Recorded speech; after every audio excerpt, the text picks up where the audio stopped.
Welcome to Summoner's Rift.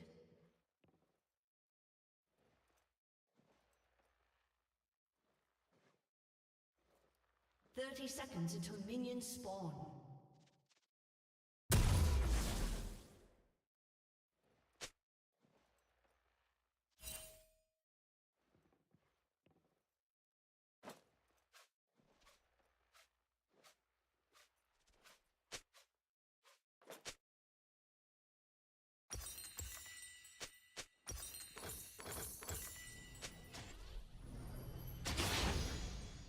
Minions have spawned.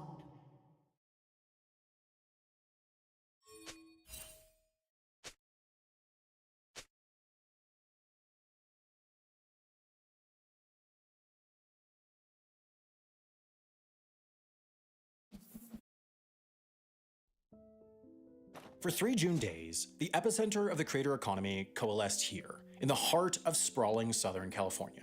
Gone for 3 years, the return of VidCon to the Anaheim Convention Center was a big deal. Since its inaugural year, piloted by John and Hank Green on a tight budget and attended by 1,000 and change in a Hyatt basement in 2010, each VidCon, effectively mirroring the growing industry itself, has one-upped the last. More attendees, bigger creators, and glitzier booths each year became the norm from 2010 to 2019. Considering such an upward trajectory, along with the growth of the creator industry in its absence, this VidCon was much anticipated. And broadly, it didn't disappoint. It was, however, different. Like VidCons before, companies competed for attention with photo booths, free snacks, and interactive attractions, fans showed up in droves, and creators pulled healthy audiences to schedule talks. But it felt different, and major media outlets took note. Many identified the change in presenting sponsor from YouTube to TikTok as a potential changing of the guard, while others noted a relative dearth of big-name YouTubers in attendance. What everyone covering the event missed was perhaps the biggest change of all. Away from the conference floor itself and tucked away upstairs and off-site, platforms, companies, and agencies quietly competed for creators' attention in exclusive backstage lounges and parties set up by the likes of Meta, JellySmack, YouTube, Carrot, and Snapchat. In the 3-year absence, the creator economy had grown into a matured, diversified, $100 billion business. But behind all the pomp and circumstance of the big events, the stiff competition between the different platforms, and the whining and dining by agencies, companies, and brands is, of course, the creator, their content, and their income. As an example, let's say there's a YouTube creator with 2 million subscribers who averages 1 million views per video. How do they make money, and how much? The well-known core of any YouTuber's income is AdSense, the system that serves the ads before, during, and after videos. This hypothetical channel could expect to earn about $4,000 in AdSense revenue for their million views, based on a typical revenue per mil rate, or RPM, of $4, meaning they earn $4 per 1,000 views. However, there is a wild inconsistency on AdSense RPMs from creator to creator. The AdSense system's selling point for advertisers is its ability to target ads to be served to audiences with particular geographies, demographics, or interests. So, creator income all has to do with how valuable their audience is to advertisers. Advertisers only pay 1/5 the average to reach customers in Brazil, likely as Brazilian spending power is lower, so if our hypothetical channel was produced in Portuguese, and therefore had a big chunk of its audience in Brazil, it likely would earn a lower than average RPM. On those million views, the creator might only earn $1,200. Meanwhile, advertisers value audiences with particular interests quite highly. Creators making videos about business or finance tend to have quite high RPMs because there are loads of investment platforms, banks, crypto companies, and others competing to get those valuable advertising spots seen by an older, wealthier, financially savvy audience. If our creator made a US-based English language personal finance channel, they might earn $8,000 in AdSense on those million views. But for the sake of realism, let's assume the average. Let's assume a $4 RPM translating to $4,000 in AdSense income. But there's plenty of opportunity to dramatically grow the value of those million views. Perhaps the most common is sponsorship. Early into the development of the creator economy, advertising agencies notice something. The most effective means of selling something off of the attention a creator's work attracts is through the creator. Between a 45-second externally produced AdSense ad before the video versus a 45-second sponsorship voiced by the creator at the end, the latter overwhelmingly leads to more signups.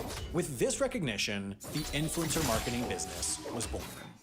Influencer marketing is a little more complex than AdSense. Typically, YouTube sponsorship is used by brands looking for signups. It's conversion marketing, not awareness marketing. You wouldn't expect Coke, for example, to sponsor a YouTube video because their marketing focuses on assuring people think about Coke so they buy it when the opportunity arises, rather than getting people to buy a Coke at that exact moment. More often than not, the companies that do find YouTuber influencer marketing worthwhile are either online subscription services, Audible, CuriosityStream, Squarespace, BetterHelp, or direct-to-consumer subscription brands, HelloFresh, Dollar Shave Club, Shaker and Spoon. With the subscription model boosting the lifetime value of an individual customer, Dollar Shave Club can afford to spend more to get a given customer than Gillette, for example. Why this works for them is because of that link in the description. Most sponsorships include a certain % discount when users sign up through the creator's dedicated link. Not only does this drive increased performance, but it also assures that the hugely valuable data tracking an individual spot's effectiveness stays accurate, as it incentivizes users to follow the dedicated link rather than the primary sign-up flow. Almost every brand.com/creator link operates as a tracking URL, capturing data about how many people click through, how many people sign up, and even how long these signups stick around as customers. These individualized data allow for a level of optimization far above what's possible with TV, radio, or billboards, and provide a simple mechanism to monitor whether the campaign is actually providing a return on investment. But what these data have also illuminated is the huge degree of spread in the worth of a view from creator to creator. What influences this more than anything is the strength of the parasocial relationship. Parasocial relationships are a well-documented psychological phenomena where individuals start to feel as if they have a genuine relationship with a personality that they have repeated exposure to through media, even when they have never met or interacted with said personality. People trust their friends, and so they also trust those that they have a parasocial relationship with. Therefore, the stronger the parasocial relationship, the more effective a given call to action is. YouTube creators can and do make certain content decisions to improve the parasocial relationship. Being on camera boosts it. So does injecting more personality into videos. Speaking in a less scripted manner does too. Even keeping visual quality relatively simple has proved successful in boosting the parasocial relationship, as it can help make videos feel like they're made by a person rather than a company. For creators, the process of figuring out what a given sponsorship is worth is complicated. It all starts, of course, with the sponsor, but most companies' marketing divisions are set up to write big checks to outside ad agencies that design and execute a given campaign. Even with individual YouTube sponsorships running well into the tens or even hundreds of thousands of dollars, these companies are used to working in the millions, so they generally contract a specialized influencer marketing agency like Semaphore, the Out Loud Group, or Veritone One to divide up the check and run the campaign. If a personal finance app is running a $2 million campaign with a $35 target cost per acquisition, the agency's job is to properly price, book, and manage the individual spots to drive 57,143 or more conversions into paying customers. The performance variability for sponsorships is even greater than that of AdSense, but with this sort of target CPA and this sort of product, creators often range between 500 and 5,000 views per conversion.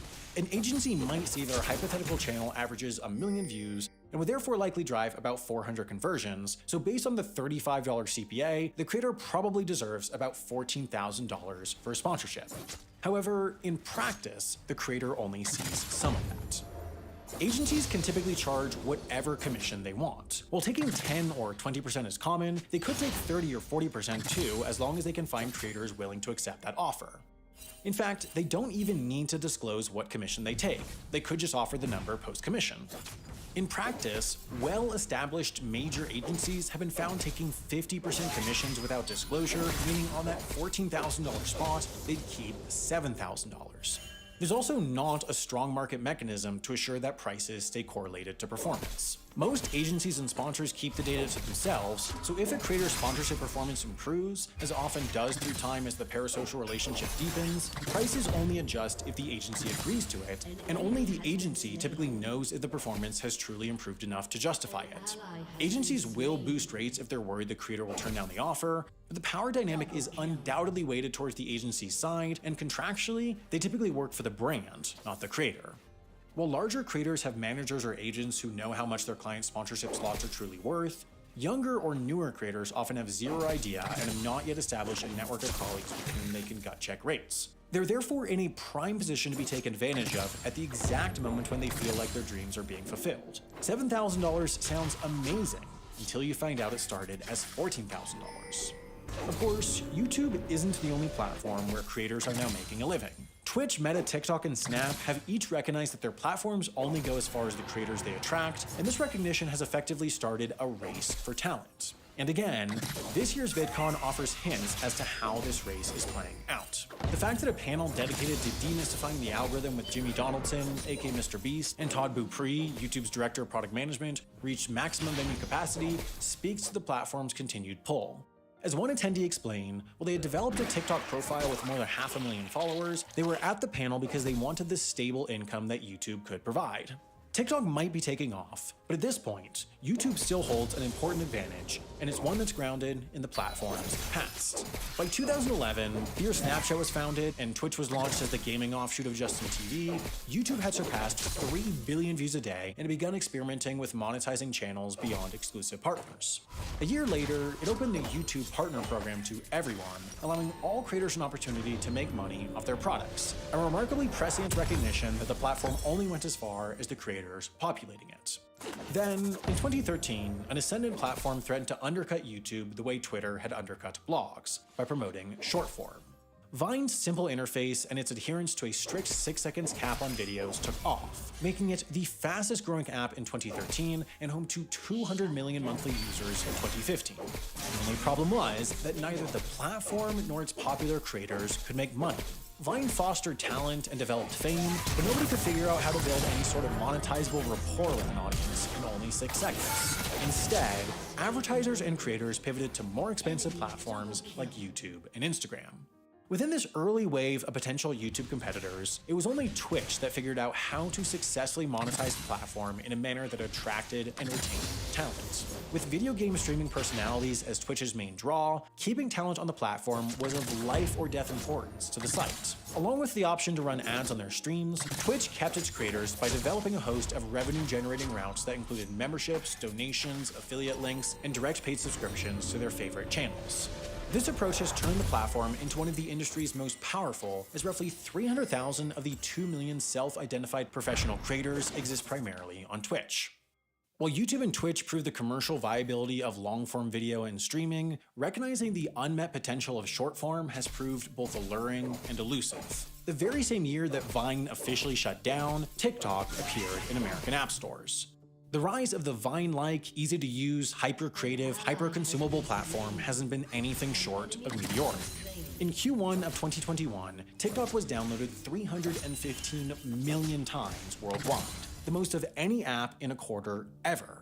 And yet, for the vast majority of TikTok creators without powerful brand partnerships, making consistent money through their success on the app is difficult. Paid music promotions from record labels, sponsored posts, and cash gifts direct from audiences during live streams offer little stability and limited growth potential. To alleviate some of the monetization pains, TikTok introduced a $200 million creator fund in 2020. But because TikTok uses in-feed ads, it's difficult to attribute the success of an advertisement to a given creator, and thus difficult to dole out payment in relation to performance. Additionally, with the fund having a hard cap, the more successful creators inhabit the ecosystem, the fewer dollars there are to spread around. As Hank Green pointed out, because of this static pool and the app's continued growth, his TikToks, as of January of 2022, made about 2.5 cents per thousand views. A worryingly low number by itself, but one made increasingly troubling by the fact that he used to make 5 cents per thousand views. TikTokers are making money, but it's a dollar hard-earned, leaving the door ajar in the race for their users' creative output. In 2020, Meta launched Reels, Snap launched Spotlight, and YouTube launched YouTube Shorts. All were new features that closely resembled TikTok. In the year following its launch, Spotlight paid out over $250 million from its creator fund. In 2021, Meta announced plans to invest $1 billion in its Facebook and Instagram creators, including a bonus program for Reels-based performance. As of 2022, though, the future of short-form video is still very much up in the air. What is certain is that creators today have more options than ever before, and thus more leverage than ever before. With various platforms that cover various mediums at their disposal, financially successful creators have gone from being thought of as multimedia aberrations in the 2010s to ever-critical cogs in a growing industry where entertainment and advertisement so seamlessly overlap. Creators of all sizes are spreading from one platform to multiple, and some are beginning to move beyond platforms entirely. Combining $4,000 in AdSense with $11.2 thousand in sponsorship, our hypothetical creator currently makes about 1.5 cents per view, but simultaneously, both the agency and Google are making about 0.3 cents on the same view, and then on top of that, the sponsors and advertisers are making more on the profit the marketing generates. While it's impossible to know the exact number, it's very possible that each of this creator's views is generating 3 cents in economic value, and they're only getting half of it.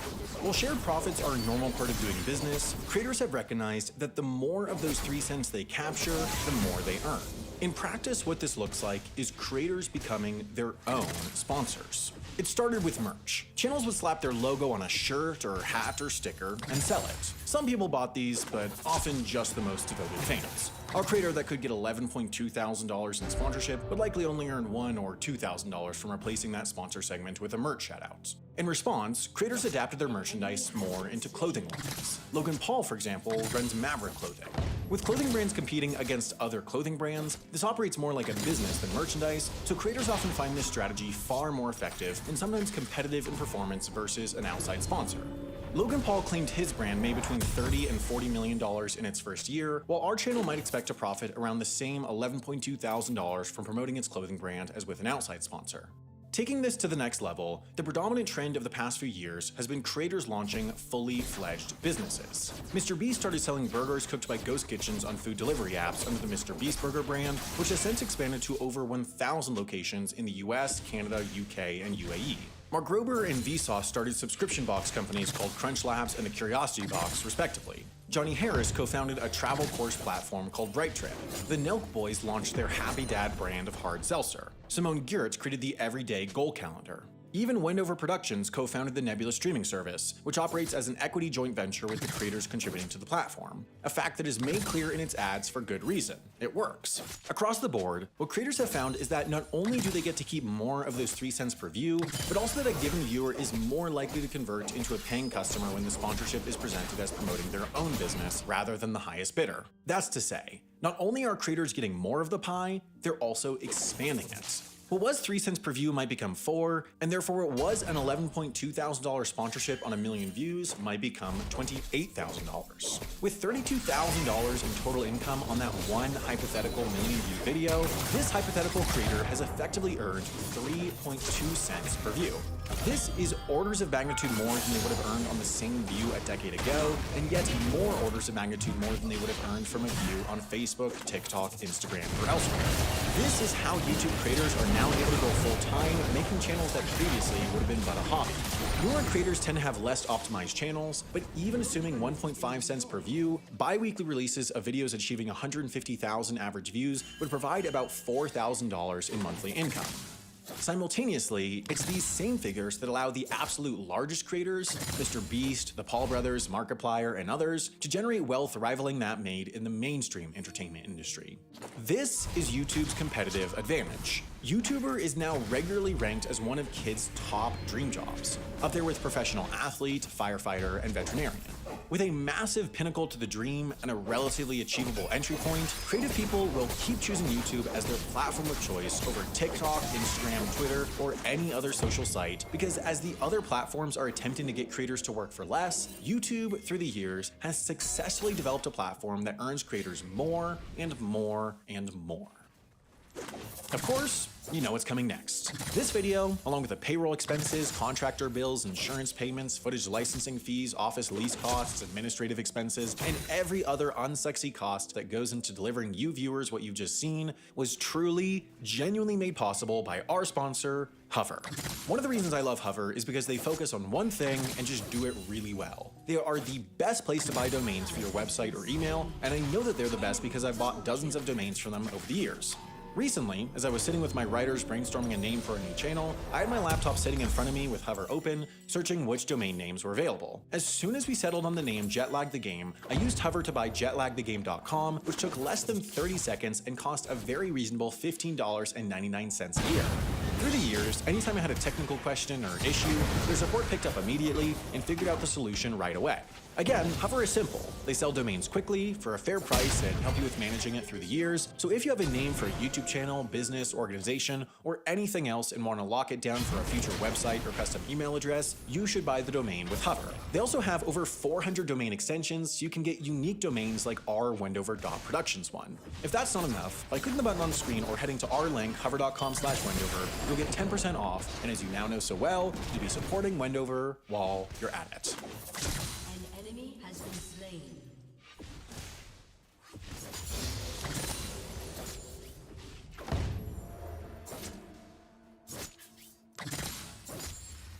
An enemy has been slain.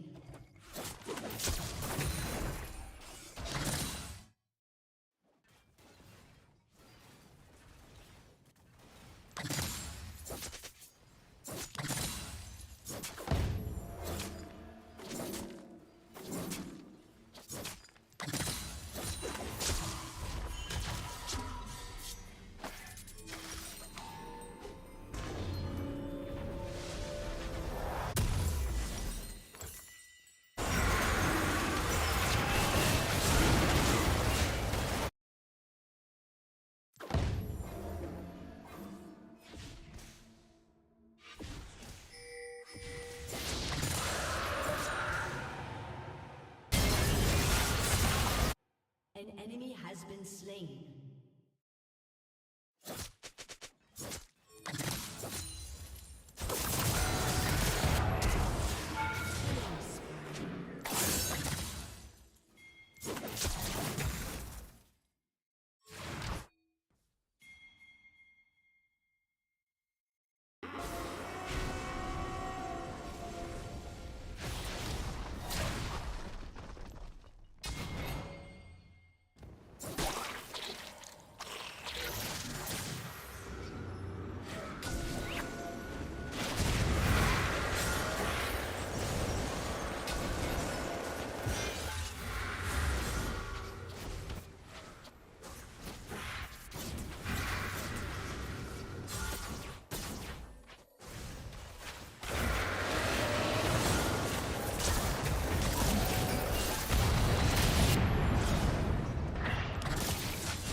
Enemy double kill.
Killing spree.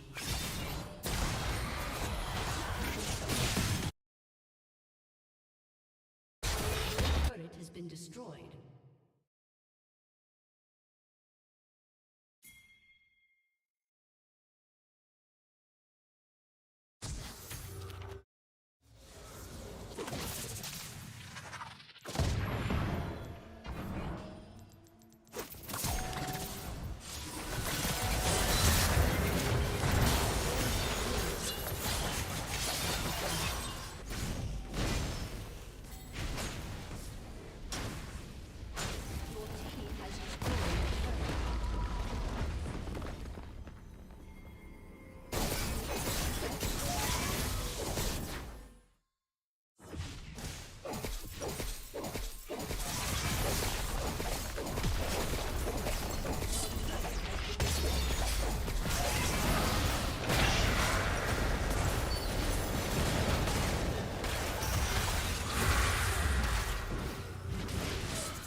A summoner has reconnected.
Welcome to Summoner's Rift.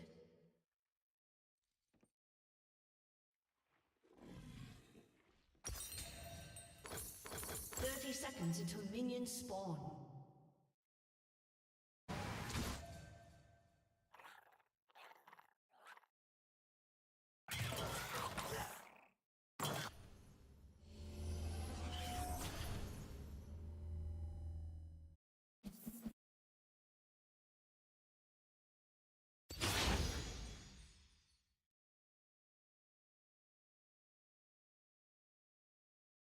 Minions have spawned.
Slain.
Double kill.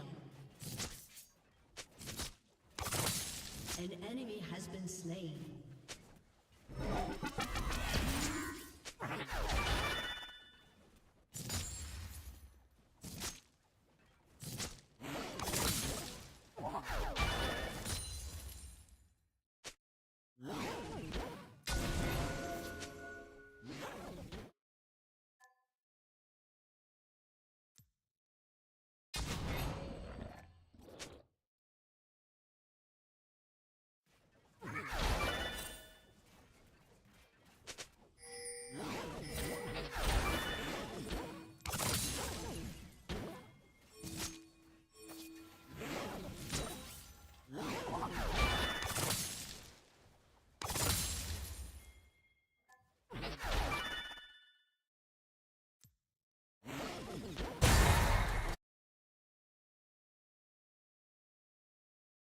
An enemy has been slain.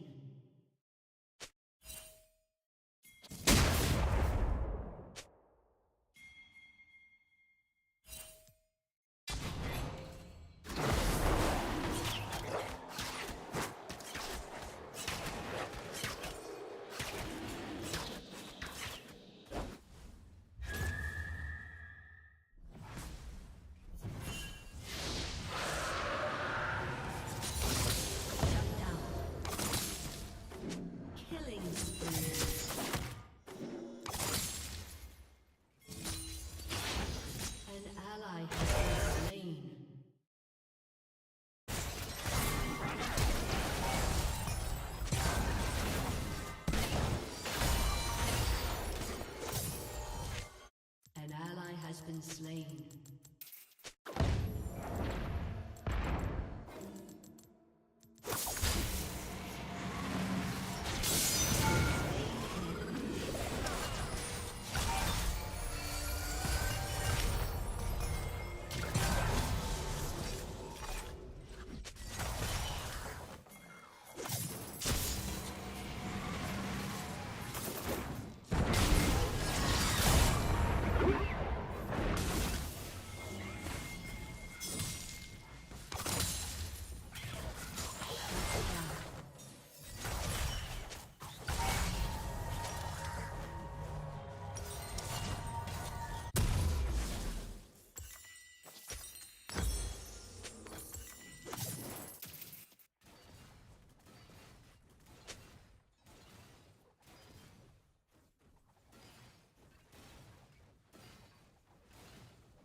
An enemy has been slain.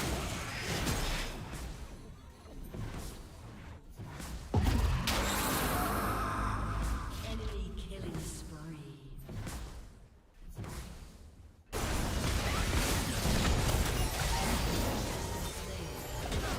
Enemy double kill.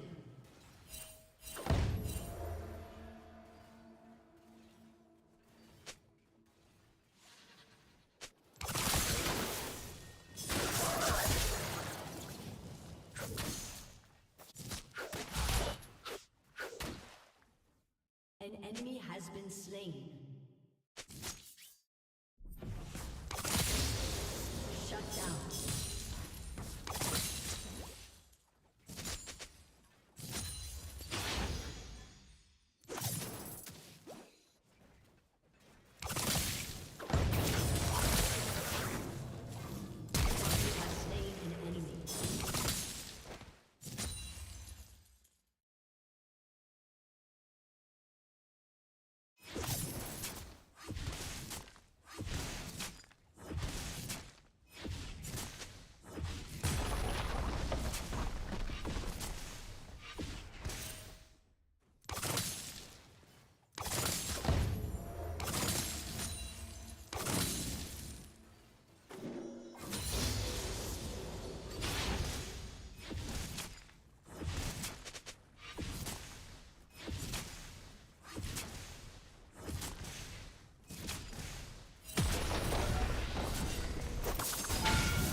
An enemy has been slain.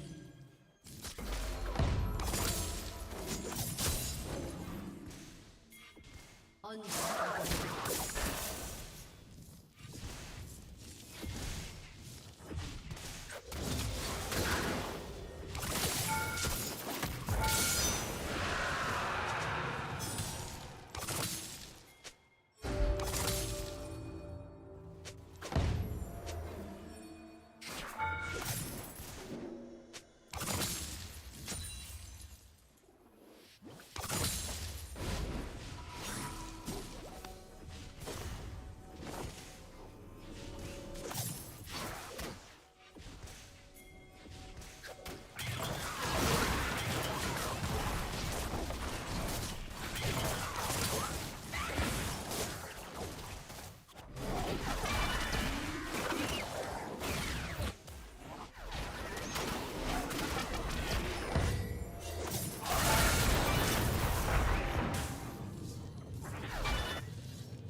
Your team has destroyed a turret.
team has destroyed a turret.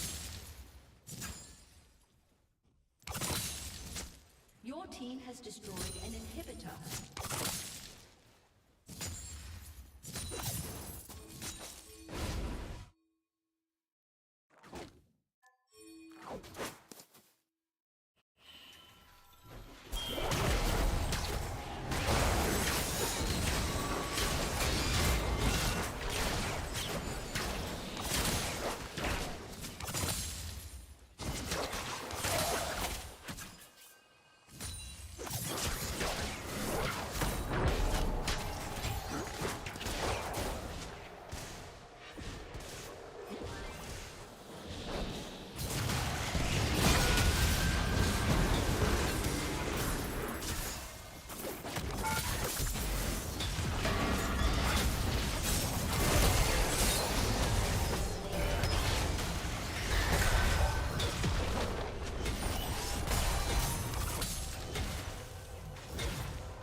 If you can take $10,000 and turn it into $38 million, you might deserve an award. This guy is Chris Reuter, the founder of a company called Spikeball. A few years ago, he went on the show Shark Tank and asked for $500,000 for 22% of his company. But unfortunately, he walked out of there without a deal. Chris had something very unique in his hands. He had a product that was very fun to play and it got people together, but no one actually knew about it. But Chris is a smart businessman. He was able to take full advantage of all social media and grow Spikeball from there. And now in 2022, Spikeball is the up-and-coming sport. Now, even though he's the head of a company that sells $38 million of products per year, he never did get an award. But I imagine the current state of Spikeball and how everyone cares about it, it's well worth it. And it's Chris's and my sincere belief that in the 2030s, Spikeball will be an Olympic sport. If you can take 10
Welcome to Summoner's Rift.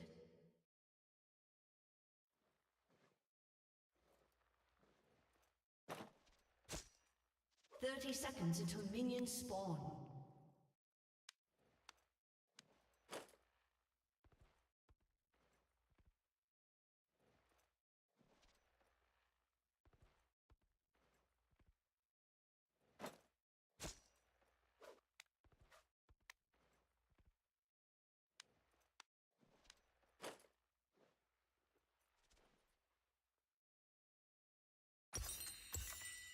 Minions have spawned.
First blood.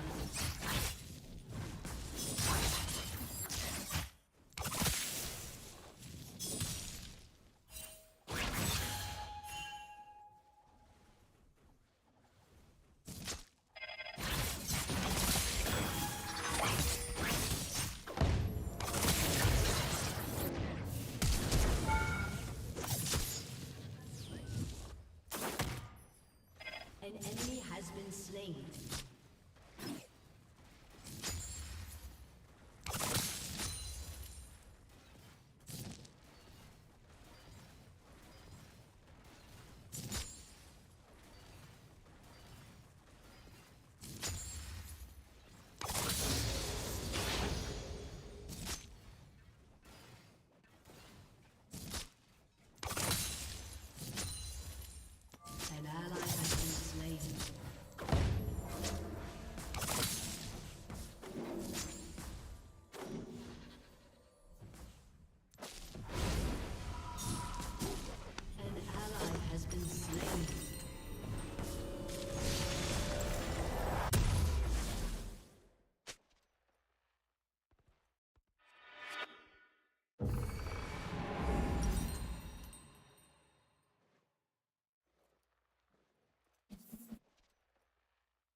disconnected.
30 seconds until minions spawn.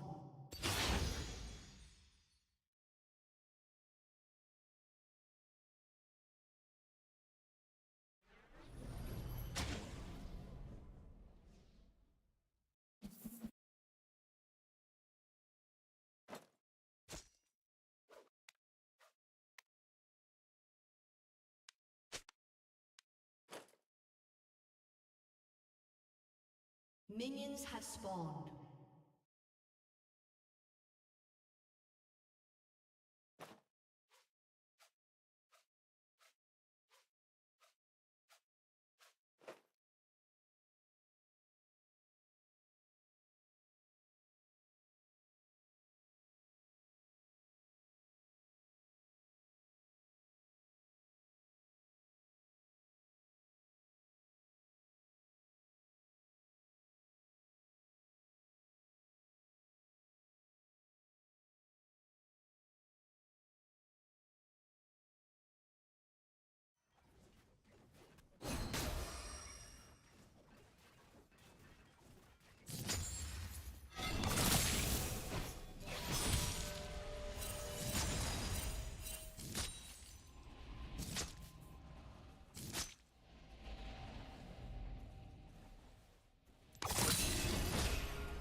First blood.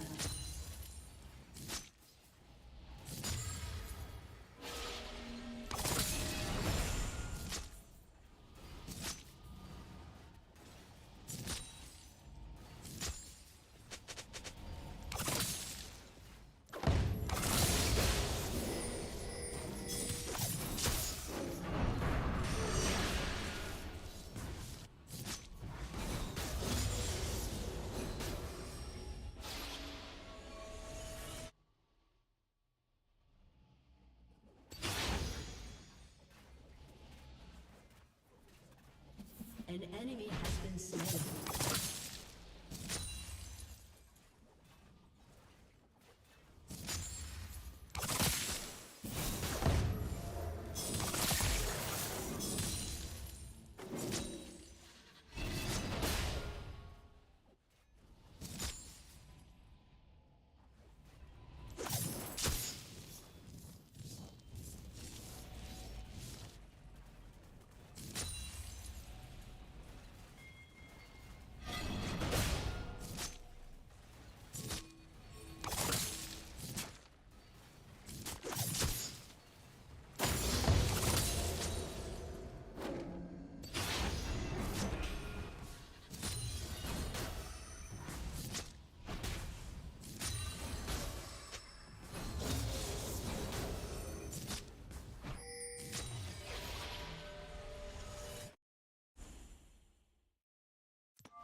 An ally has been slain.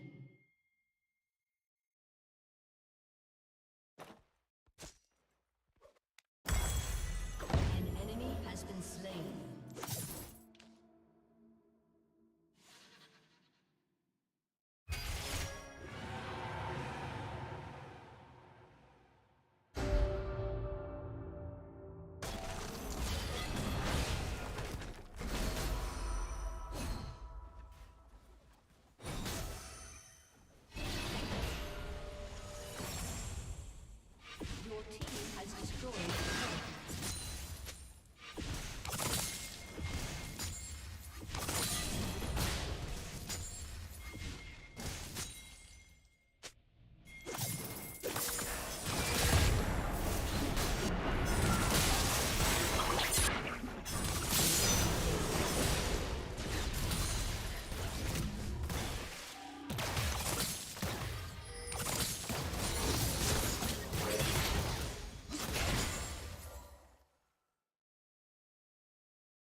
Your team has destroyed a turret. Your team has destroyed an inhibitor.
So this won't describe all of you, but if you're anything like me, you've had a thought process going on in your head for a while now.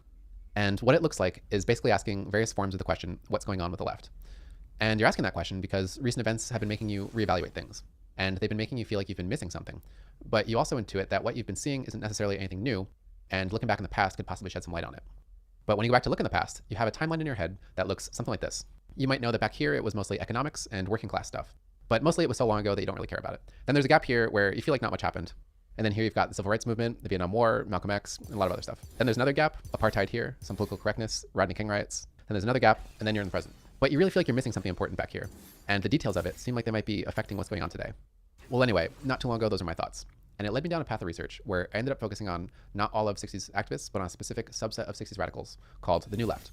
And after spending a few months with the New Left, I think I'll be able to talk about them in a way that brings some clarity to the puzzle of modern leftist politics. And that being said, I don't know about you, but I'm ready to start saying some words that are not introduction words.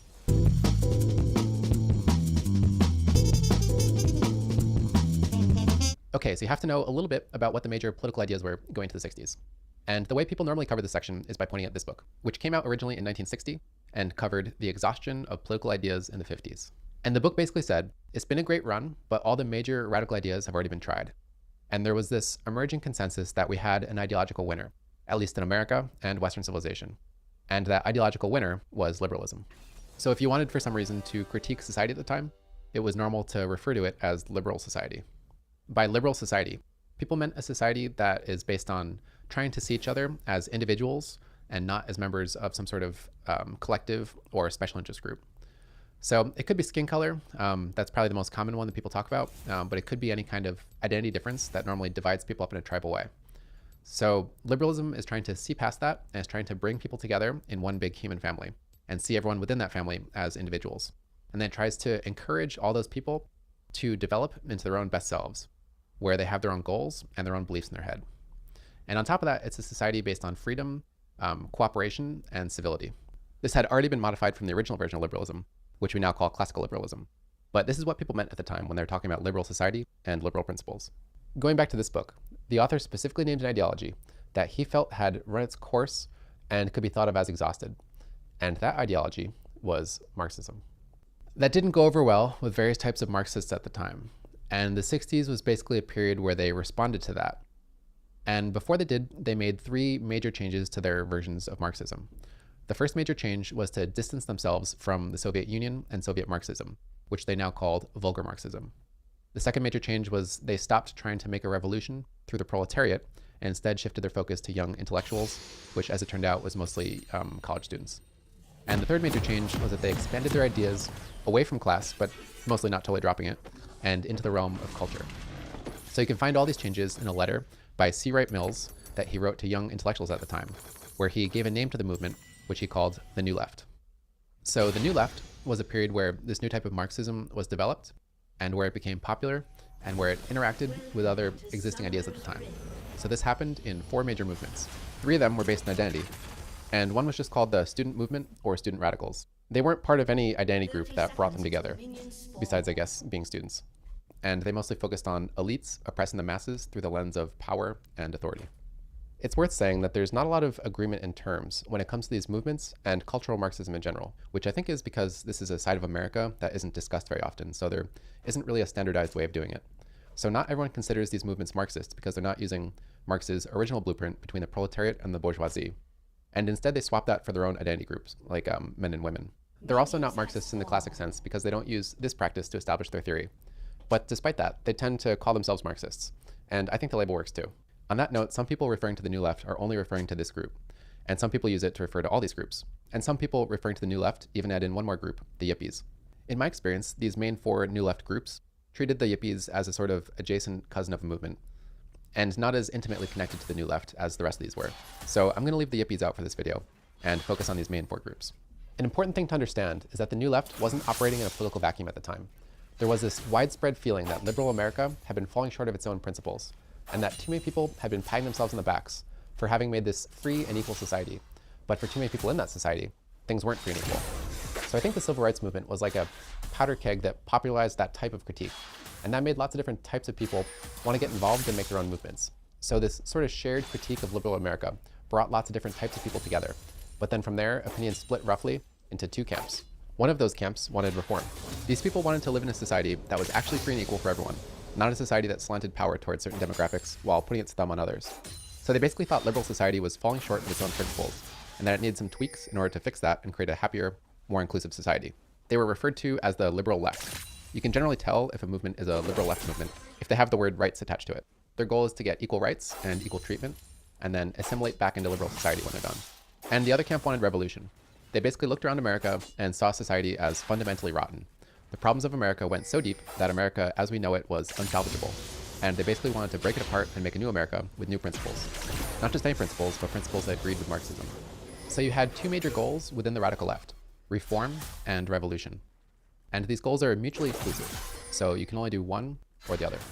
So the New Left activists were mostly over in this revolution camp. And the story of the New Left is a story of their influence in this broader debate happening between reform and revolution.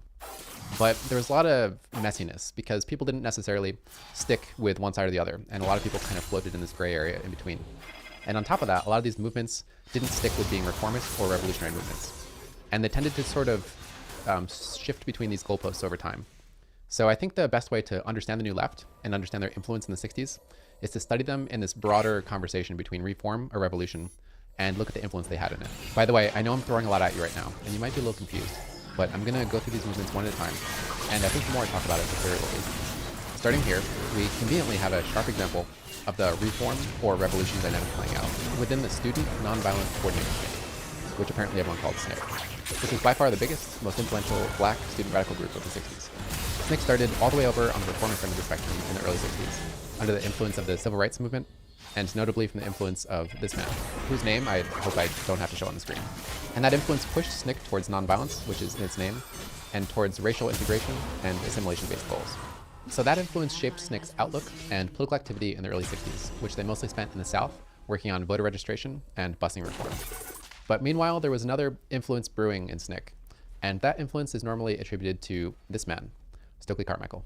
We are going to talk about Stokely Carmichael in a second, but I think the best way to start with him is to look at what's thought to be his biggest influence, which is Frantz Fanon's The Wretched of the Earth. The Wretched of the Earth basically says we need to expand our existing class-based Marxist thinking to include race in our analysis, because rich people are able to become rich because they're white. He makes his argument in imperialist terms, framing white people as colonialist oppressors and black people as colonized oppressed. He rejects liberal values and opts for separation using the term decolonization, and says decolonization is necessarily violent. By the way, these terms are absolutely appropriate because he's talking about the relationship between Europe and Africa.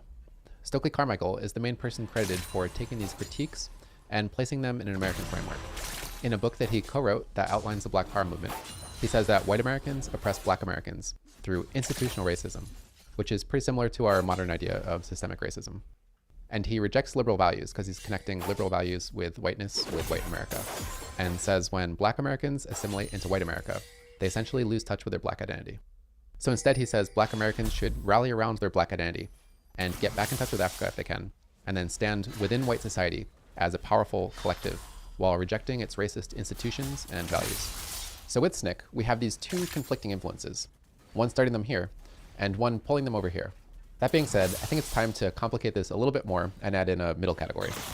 Because judging from the quote from the Black Power book, he made it sound like he was trying to make some sort of compromise between reform and revolution, when he said that before black Americans should join white society, they should close ranks and then join society as a tight-knit group. He's not saying that he wants to radically change society, although he does hint at it, but he also doesn't want to fully assimilate into it either, at least as individuals that don't associate with their identity group. So he says he wants to exist in liberal society as a united black coalition, not fully separating from society, but also not necessarily starting a revolution that overthrows liberalism. But those are just some quotes from one book, and I think where the Black Power movement stands exactly depends on who you ask and when.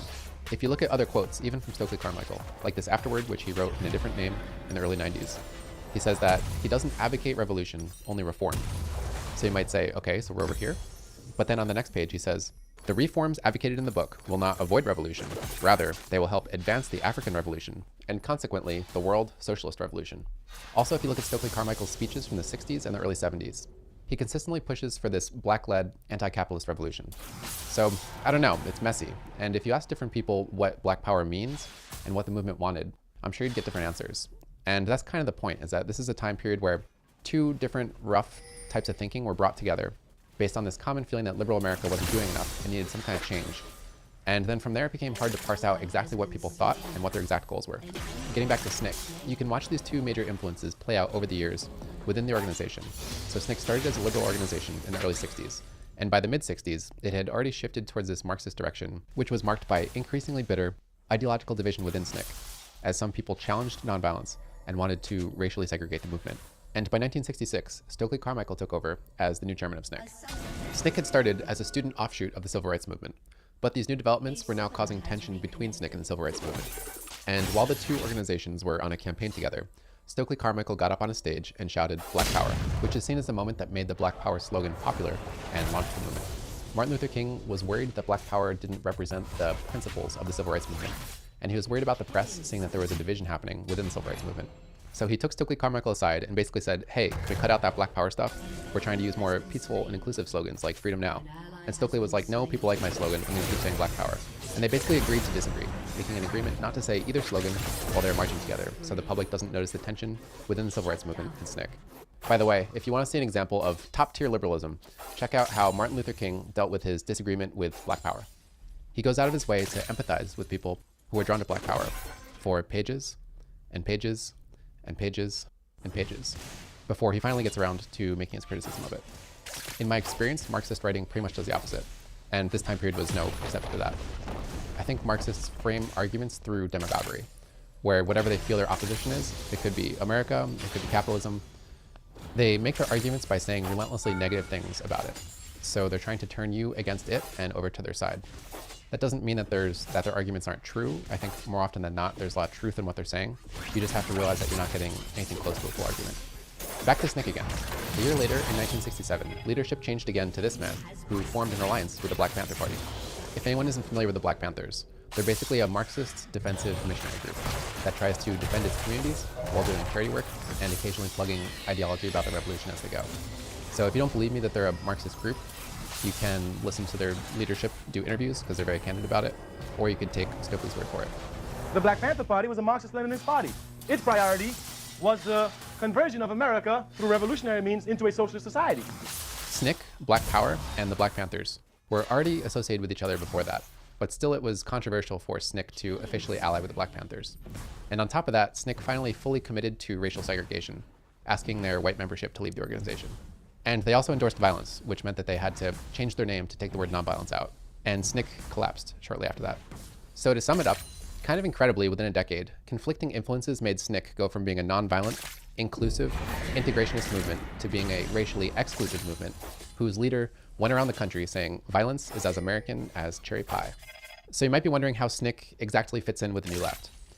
And the short answer is that it's controversial, and anything I say will have some people disagreeing with it. Everyone agrees that the student radicals are the New Left, but even those people, when they talk about it, will sometimes fit in SNCC activists if they were Marxists being active on college campuses. And to me, that distinction doesn't really make sense. And other people say the Black Panthers are part of the New Left, but not SNCC. But to me, if you were getting away from Soviet Marxism and instead involved in a movement that was adapting Marxism into culture, and it was somehow related with these college campus movements, you were part of the New Left. So for me, that's the Black Panthers, that's the Black Power movement, and that's some people within SNCC, and you could even say maybe even SNCC after 1966 when Stokely Carmichael took over. But even that, it's kind of iffy. So hopefully that's making things more clear. I think for now the best thing to do is to keep on moving forward and to talk about the world of feminism. In the 1960s, second wave feminism was starting up. And again, there was this common element that brought different types of people together. And I think what that common element was this identification of men's domination of women and these kind of demeaning, condescending attitudes men had just generally towards women. So women felt like second-class citizens compared to men, and they felt that it was time to spread awareness of it and do something about it. But then again, from there, opinions on what exactly to do about it among feminists were split. Basically, if you looked at men and you saw them as human beings who you wanted to share society with equally, and your activism was an attempt to bridge gaps between the genders and live together respectfully as human beings with de-emphasized identity differences, then you were a liberal reformist. On the other hand, if you looked at men and you saw them as being the enemy, who had ran society tyrannically for a long time at women's expense, and now you thought it was a time for a changing of the guard, where women were supposed to take power and maybe even take society away from men, then you were probably somewhere over here. These books are thought to be the two biggest influences on second wave feminism. The Second Sex by Simone de Beauvoir, sorry for French speakers, and The Feminine Mystique by Betty Friedan. They both made very rough, kind of similar critiques, where The Feminine Mystique said that American women are essentially second-class citizens because they default to marriage and being a housewife as their life goals. And The Second Sex basically spent 700 pages establishing that women have been a secondary gender to men across the course of human history. From there, they had different takes on the problem. The Second Sex comes from more of a Marxist Hegelian framework, where she sees oppression as necessarily creating the conditions for war, and more specifically, the conditions for the war between the sexes. And part of her solution requires women to come together as some sort of proletarian we. And from there, they need to revolutionize society and make it equal in the ways that the Soviet Union promised. Then once those conditions are met, women can undergo an inner metamorphosis that will make them truly free. The Feminine Mystique doesn't see the problem in terms of a battle of the sexes between men and women. Instead, she tries to empower women as individuals and encourages them to take advantage of the rights won by earlier feminists, and specifically frames the problem through the lens of work and marriage. She wants women to look outside of being a housewife as being a major life goal, and instead look to the workforce and try to define their lives through meaningful work, where they enter the workforce as equals to men. New left feminists may have been influenced by the Feminine Mystique, by some of the more extreme arguments the book made about the oppression of women in America, most infamously comparing housewives to inmates in concentration camps. And The Second Sex, I think, was influential for taking gender and placing it in this Marxist kind of Hegelian framework. But The Second Sex went on to make very complicated arguments about redefining our relationship with gender and redefining femininity that I didn't see in New Left feminism. And The Feminine Mystique went on to make liberal claims, as I said, that I also didn't see in New Left feminism. So I do think these books were influential, but I'm not going to say anything more about either of them because I didn't see that direct of an influence from either of them in New Left feminism. But I will talk more about Betty Friedan because she ended up being probably the most important figure of second wave feminism. Betty Friedan founded and led the biggest women's organization of second wave feminism, called the National Organization for Women, which people called NOW. She ended up leading the organization in a decidedly liberal direction, trying to pursue equality between the genders, and actually taking those goals so far that she made other women uncomfortable, with the Equal Rights Amendment, which would have, among other things, made women equally susceptible to the military draft and equally considered for dangerous military roles. So the Equal Rights Amendment didn't pass, but it wasn't because of men. A conservative woman stopped it. But that's another story. So the biggest women's organization at the time, the National Organization for Women, fell decidedly in the liberal reformist camp. So they weren't part of the New Left, and neither is Betty Friedan. But there were still New Left feminists within NOW, the most notable probably being T. Grace Atkinson, who spent some time in NOW, but left it after she felt she wasn't able to influence the organization enough. She went on to form her own organization called The Feminists, with an optional aggressive subtitle. To get a sense of what their beliefs were, let's take a look at what I think is T. Grace Atkinson's most famous manifesto, Radical Feminism. It starts by responding to a piece of criticism, that feminism doesn't have an enemy. But to her, that's not good. That's a problem. She resolves that problem by saying, if women are the oppressed class, there's only one half of society left to be doing the oppressing, which is men. She says men are insecure, and to feel better about themselves, they demoralize and then dominate women, a process she calls metaphysical cannibalism. Women who, for some reason, love these men, she basically says have Stockholm Syndrome. Here she says men and society are synonymous, which I think implies both men and society are the enemy. She says the battle of the sexes has been going on for a long time, except it's not really a battle, it's more of a massacre because the balance of power is so one-sided. And to stop that massacre, women need to fight back, and hopefully negotiate in the very far future, and maybe then there will finally be peace. And then she goes on to use military terminology to draw her battle lines. It looks like she's actually calling for something maybe over the middle spectrum here. She did, I think, establish that society is the enemy, but she never said that she wanted to overthrow society or make a new one. And she did say that she wanted to negotiate as a collective. So I think that puts her somewhere in the middle here, but it's not totally clear. There's plenty more where this came from, though. And a lot of New Left feminists were calling for some sort of full-fledged type of revolution, and explicitly used Marx and Marxist terminology as their basis for doing it. So you had these two different camps of feminists at the time. You had the New Left types of Marxist feminists, and you had the liberal left feminists like Betty Friedan. And I think that they sort of messily coexisted and tried to collaborate for the sake of trying to further feminism. And I think doing that led to ideological tensions between the groups. Like at this feminist conference in Ann Arbor, where a liberal House representative was speaking who had campaigned for NOW's Equal Rights Amendment. Radical protesters came up to the stage and took the microphone away from the House representative. Then there was chaos, people left, and the next speaker was a New Left feminist who said, "I refuse to work with men anymore, and I don't hide it." And she could support women who are fighting alongside men, but there will come a day where it will be impossible to do both. So here we have gender segregation that's happening as the movement is becoming more extreme. similar to the racial segregation that we saw in SNCC. When another student radical there was asked why they had taken the microphone away from the House of Representatives, she said it was because the talks were oppressive. Why were the talks oppressive? Because speakers at the event were posturing themselves as experts on oppression, which she thought was oppressive and gave them a mandate to stop it. I was actually just cutting this part together and noticed this part of the article, and thought I would point out just to show you that I'm not making up these terms, and this is a real conversation that people were having at the time. Anyway, the activist went on to point out more oppression going on, the inherent oppression of a speaker being up on a stage while listeners sat down below. I should plug here that a lot of New Left thinking at the time revolved around critiquing social hierarchies. They thought social hierarchies were oppressive, and a lot of what they advocated for was to get rid of them. So for example, they were trying to switch America to a direct democracy instead of the representative democracy that we have now. And their organizations tended to try to reflect that. So they tended to have this kind of decentralized, leaderless quality to them. From what I saw, it didn't really work. Maybe it worked for a while, but over time, leaders would sort of naturally crop up.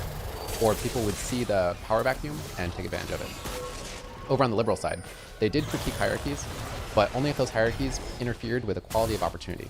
So they wanted people to have equal opportunity to pursue what they wanted to pursue and not be discriminated based on their identity traits. But besides that, they were all for hierarchies. They said as long as everyone has an equal shot, we should let leaders and bosses develop. So if you see someone in this time period critiquing hierarchies outside of equality of opportunity, there's a good chance they're in the New Left. And while we're talking about indicators, I think another one is an ever-expanding definition of what constitutes oppression. So for example, if you're at a conference and you observe vertical distance between yourself and the speaker, and you call that oppression, and don't just see it as a sensible way to arrange an auditorium so everyone can see the speaker. So to wrap up feminism, they had both liberal reformist feminists and New Left types of Marxist feminists, both within second wave feminism. But the most important organization now stayed decidedly liberal the whole time. But there were still organizations within second wave feminism that were more heavily influenced by the New Left feminists. And it seems to me like they tended to become increasingly extreme and kind of spiral out of control over time. For legal reasons, I can't play video from it, but this documentary talked about increasing extremism within the women's liberation movement. And it all revolved around treating men as the enemy. So one day they would say that sleeping with men is sleeping with the enemy. So they would pressure women to not sleep with men. And then they would go even further, pressuring women to have sex with other women as an act of liberation. I think the most extreme example I saw was when one chapter one day announced that they would no longer allow babies into their office if those babies were male. So if you were a woman carrying a male child with you, you wouldn't be allowed into this office because you'd be carrying a little enemy. I feel like I should put a little disclaimer here that that type of extremism doesn't represent second wave feminism on the whole. I think second wave feminists kind of get a bad rap because that type of behavior was happening at the time. And it would kind of get a lot of attention and blow up and get associated with the whole thing. But reading through their writings, I really got the opposite impression. It seemed like every time a feminist was talking about it, it was in the context of how much they disapproved of it, or how it made them question the movement, or made them want to leave the movement. They just didn't want to be associated with a movement where that type of thing was happening. So when we're talking about it, we're really just talking about a specific subset of radicals. And not only that, but later years of these New Left radicals. And even among them, it was pretty controversial once it got to be that extreme. So I think it's a fair categorization of late New Left feminism, but not at all a fair categorization of second wave feminism. So I don't know if that needs saying, but there it is. Okay, moving on along to the gay liberation movement. Not to be a broken record, but the gay liberation movement featured a similar type of dynamic, where you had the liberal left being brought together with the revolutionary left. And they were brought together by this common critique that if you weren't straight in America, you were essentially a second-class citizen, which I think was best embodied by a gay man trying to talk about these issues on TV, who made the decision to hide his face during the interview behind a bush. If liberal America was actually equal for everybody, then this should be an incomprehensible decision. I think it's still a bit of a strange decision, but the idea of hiding your identity because you're not straight, I think is very understandable at the time because it was risque. So the gay liberation movement, more than anything, was an attempt to reverse that. But then as you try to get more specific about the details of it and the goals, again, things split, where the liberal left wanted to focus on respect and visibility and passing legislation, and the revolutionary left wanted to focus on unleashing what they felt was trapped sexual potential. And they thought that within everyone, we had a more diverse set of sexual possibility. And heteronormative society was essentially oppressing us by trapping that sexual possibility and forcing us into these boxes where we felt we had to be straight, which was mostly influenced by this book. Funnily enough, I think I found a good example of the tension between these liberal left ideas and these new left Marxist ideas within a single document, which I think is the biggest manifesto of the gay liberation movement, which is called the Gay Manifesto. It starts on a somewhat Marxist note, establishing group oppression and connecting it with society, and then addresses the limitation of individual, white, male, middle-class consciousness in favor of a emerging group consciousness around being gay. And then they talk about only needing to see the world through the lens of sexual identity until oppression is ended, which implies de-emphasizing identity differences at that point. That might seem like a subtle point, but among New Left writing, this really stood out. Talking about eventual diplomacy and peace isn't new, but from everything I read, I never saw anyone else ever even speculate that they might be able to, at some point, de-emphasize their identity differences. It was also the most empathetic of the manifestos I read. So for example, here they invited straight people to read and understand what their issues were, which was a type of semi-friendly olive branch extending type of gesture towards their oppressor that I didn't see anywhere else, although the author does take jabs at straight sex here.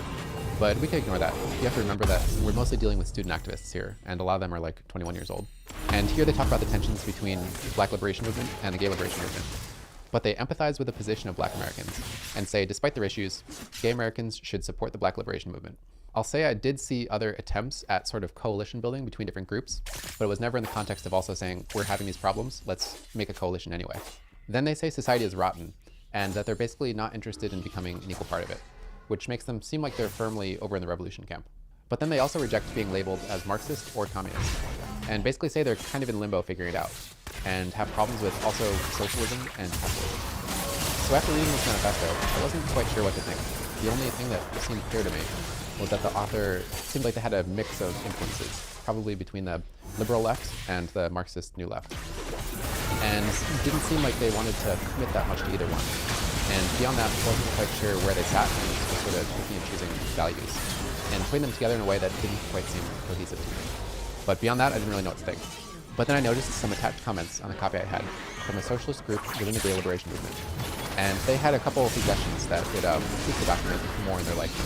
Correction 1 basically said that the manifesto focused too much on personal liberation and personal consciousness, and they instead think they should focus more on collective liberation and collective consciousness. Correction 2 noted how the manifesto said that the gay liberation movement wasn't Marxist or socialist, when, at least according to the Red Butterfly, the gay liberation movement is Marxist and socialist. And then they talk about their vision for a Marxist society. I think this little disagreement is probably the most New Left thing I've shown you guys so far. Everyone agreed that they want to adapt Marx to some extent, but some people want to use him in a more hybridized way, and some people want to take a more hardline Marxist position with the eventual goal of implementing socialism. So I think more than anything, the New Left was a time where people were searching for new ideas, and everyone had the common ground of adapting Marx and using it to define their group oppression and critique society. But beyond that, really disagreement categorized the New Left more than they kind of agreed upon set of goals or values. It looks like disagreement also categorized the biggest organization of the gay liberation movement, called the Gay Liberation Front, which formed pretty late in the timeline of the New Left, in 1959, after some riots at the Stonewall Inn in New York City. Their 1970 statement of purpose reads vaguely Marxist to me, but pretty toned down. I think they were a pretty Marxist movement though, because they allied with the Black Panthers, and within a year of them forming, 2 members said they were sick of the lack of hierarchies, and all of this focus on revolutionary doctrine, and they left to create a new organization with hierarchies that could focus on individual gay rights issues. This new organization, the Gay Activist Alliance, dedicated itself to liberal reform while rejecting violence and otherwise unrelated ideologies. The Gay Activist Alliance went on to be successful, and the Gay Liberation Front broke up shortly after. Of the 4 major New Left movements, the Gay Liberation Movement was by far the shortest lived, and the liberal and Marxist elements within it quickly split and went separate ways. And the Marxist element, I think, didn't go on to be very prominent in gay activism going forward after that. So I think that's why it seems strange, at least to me, to associate Marxism with gay activism, because I think the most prominent movements coming out of this period ended up being liberal. Okay, last but not least, the student radicals. If people are talking about this time period, and they vaguely reference the students or student radicals, and they don't explicitly mention any of these other movements that we talked about so far, then you can safely bet that they're talking about the Students for a Democratic Society, which was by far the largest student organization at the time, which people abbreviate down to SDS. The SDS was a bunch of Marxist student radicals, whose enemy wasn't any one identity group, it was society itself. They looked at society in a very pessimistic way, seeing nothing but oppression through power imbalances. And they thought it was so bad that they basically didn't want to take part in society unless they could radically change it. So they were basically Edward Norton in the first 30 Minutes of Fight Club. That pessimistic outlook, I think, came from 2 major influences.